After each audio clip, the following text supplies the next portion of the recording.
Good morning, friends. Welcome back to Astrology Today and Tarot with Melrose. This is the Tarot portion, the second half of my daily astrology post, the first half of which you can find on my other channel, Astrology Today with Melrose. The idea behind this second post is to provide some further intuitive insight into the day's energies based on the day's aspects. First, I'll discuss the tarot card that sits on the side of the page. Then I will do a quick rundown of the day's astrology before I throw a random card that will give us something more to think about. So let's get into it. The tarot card that sits on the side of the page is the Nine of Swords. And this represents in astrology this is linked in astrology to the second decan, or the second 10 days of the sun's transit through Gemini.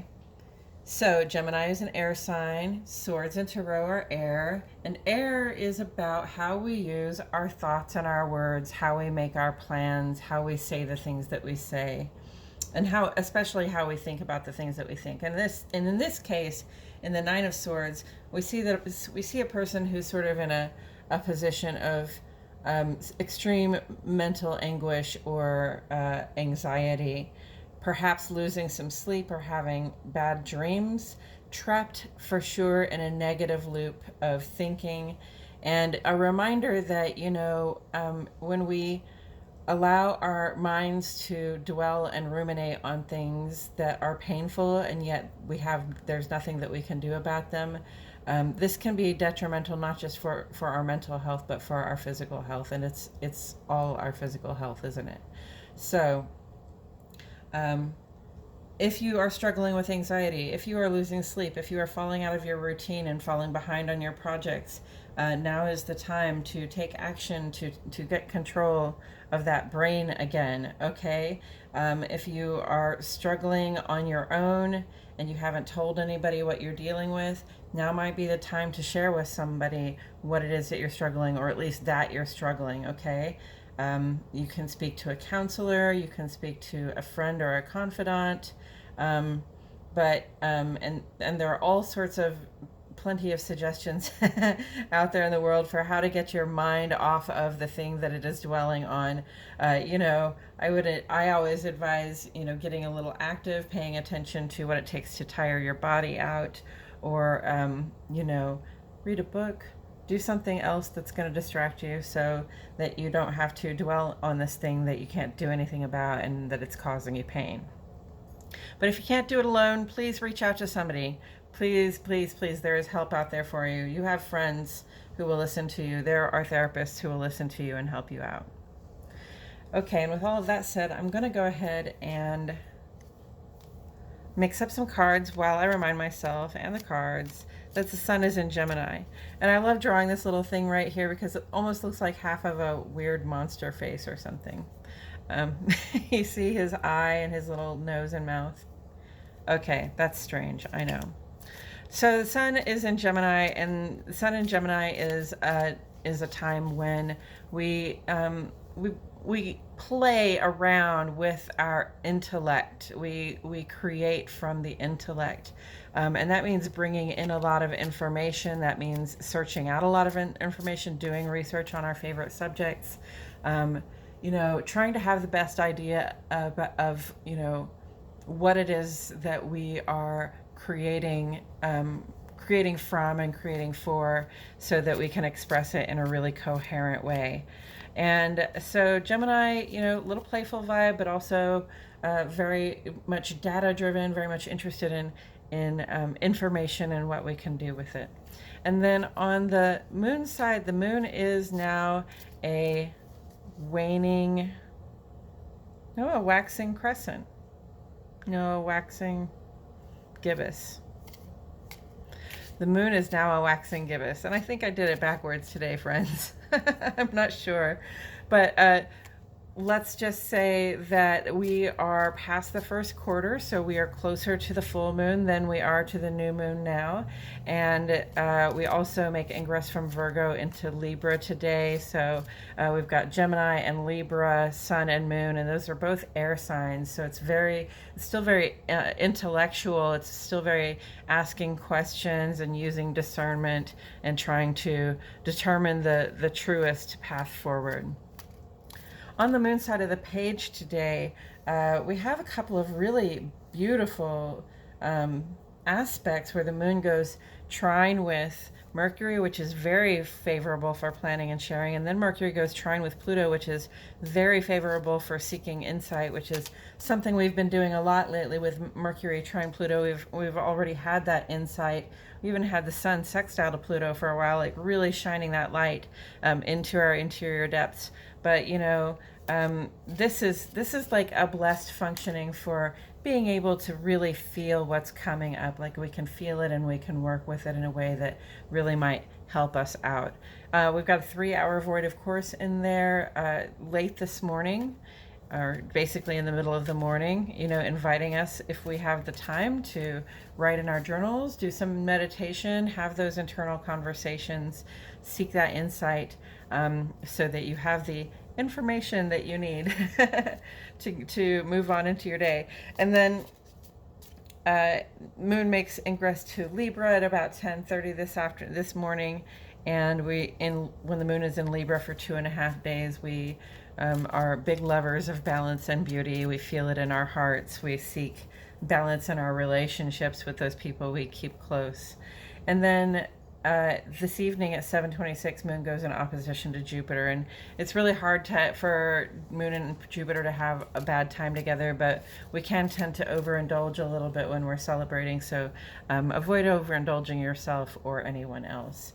And then on the sun side, we have ongoing aspects. Sun sextile Chiron is really inviting us to become a little more social, to share about what it is we're up to, with people sort of outside our closest circle, and allow them to appreciate us and see us for who we are. It will help us develop a better sense of belonging in the world.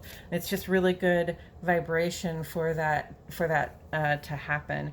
And then Mercury trine Pluto is this deep blessing of insight, as Pluto is retrograde, and those transformations and evolutions are really working on the inside, basically in the inner life, but over here on Pluto, working on us on the inside. And we have this, Mercury just really being able to understand, to cogitate, and to make plans regarding what our fears and insecurities are, what is holding us back, and what we might be able to do about it going forward.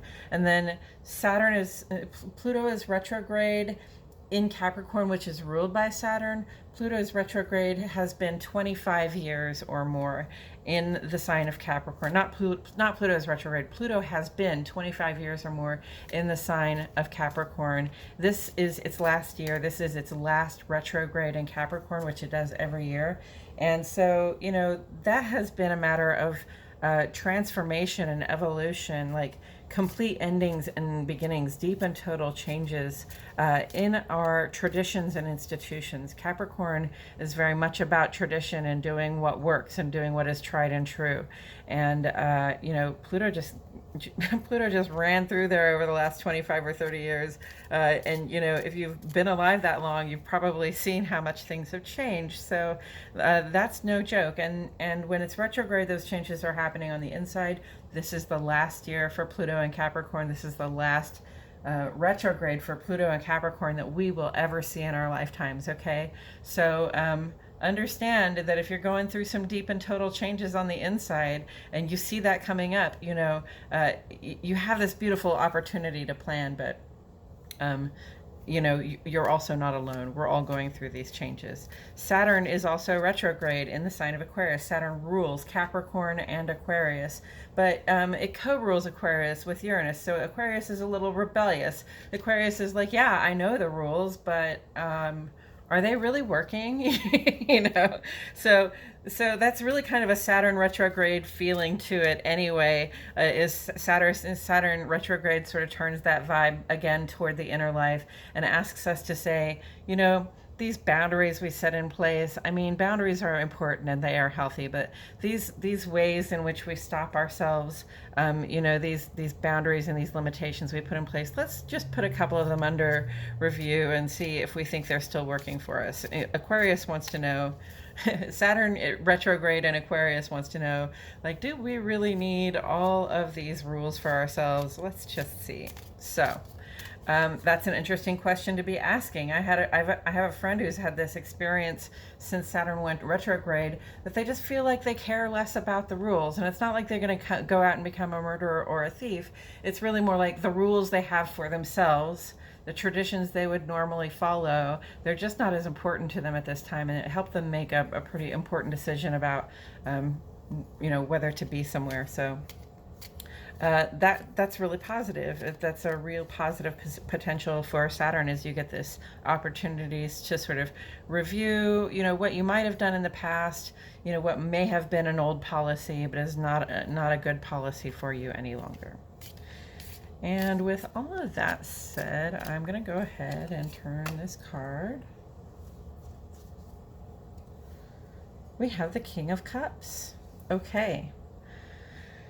So, King of Cups, Mercury trine Pluto, Moon trine Pluto, this blessing of insight. King of Cups is somebody who is a very emotional and feeling person who has a lot of compassion and empathy, but also, you know, also keeps their eyes open to what reality is. Sometimes when we are very emotional, we have a hard time being able to discern what is real from what is not. And the King of Cups is somebody who, you know, is very deep in their emotions, but absolutely has learned how to, you know, also be discerning, also be asking the right questions, also be, you know, making solid choices based on rational information, right? So, you know, this is a reminder when you're doing this Mercury trine Pluto, Moon trine Pluto, when you're dealing with these internal transformations that, you know, our feelings, they come across as feelings, but it's really part of what our intuition is telling us. So, you know, when these emotions come up, we have to be careful. I mean, they can feel really strong, whether it's intense joy or intense sorrow, or, you know, anything in any other kind of intense emotion you might be able to have. You know, we want to make sure that when our emotions are intense, that we are still, you know, asking the questions, right? And sort of peering at the facts and making our choices not based purely on our emotions, but also balanced by factual evidence. And I'm going to say that for also that Saturn retrograde, because I was just saying that, you know, sometimes Saturn retrograde can be a blessing in that it can help you to question whether this thing that you would have always done is really right for you now, you know. We sometimes have to bring our policies under review and you know, toss out some nevers and alwayses, right? And, you know, maybe put some different nevers and alwayses in there, but, you know, like really just look out for redundancy and look out for stuff that's limiting us for reasons that no longer work for us. So, you know, the King of Cups is the reminder, you know, not to just be in reaction, to be emotionally like angry or resistant to something that has worked in the past, works for you, even if you know, it's not your favorite thing to be doing. But, you know, not to be so much an emotional reaction that you toss something out that actually is working for you. And the King of Cups, together with the Nine of Swords here, Well, this is a message to get control of the emotions. Okay, so this is about our thoughts, words, and plans. The swords are about our thoughts, words, and plans. The cups are about our emotions, our intuitive capacity, our creative capacity, and when our brains get wrapped in a loop of negative thinking from which we find it hard to extract ourselves, and when we ruminate and dwell on things that we cannot do anything about, it can it can really bring a lot of pain, not just to the head but to the heart. Okay, and so that is an emotional experience. Anxiety is not just a mental experience, it is an emotional experience. It's very frustrating, and a person can be very angry with themselves and just feeling very confused. Um, and that's, I mean, that's some of the worst stuff about anxiety or depression. Uh, and and the King of Cups is our reminder that it's possible to know what we know, but maintain a peaceful composure. And it's actually something that we can seek out and benefit from. The King of Cups is a person who's in charge of a whole country of cups, right? And the King of Cups is in charge because they are considered to be the wisest and the strongest person of all. And in the Land of Cups, that's strong, even strong with your emotions, and also strongly in control of your emotions. So we've got to back up from the anxiety. We've got to take a sort of third person view of ourselves and ask ourselves, like, what is it that we're doing to cause this emotional upset, that is bound together with the irrational overanalysis of a problem that we cannot solve. We have to bring both of those things into a better balance. We have to calm the emotions first so that we can sort of set the story straight in our mind, so that we can know what we know, and strip it of the emotional overtones.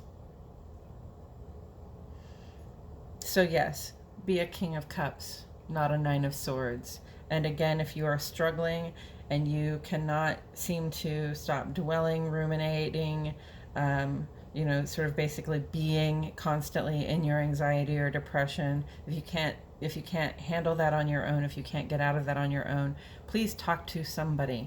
Somebody cares a lot. There is somebody in your life, probably, that has very calm emotions and very rational approach that you could probably talk to, and they might even be able to influence you in a good direction. And I believe that's all I have to say about it today, friends. Thank you so much for joining me. I truly appreciate your presence here. My name is Mel Rose, and I'll see you all back here tomorrow for more Astrology Today and Tarot.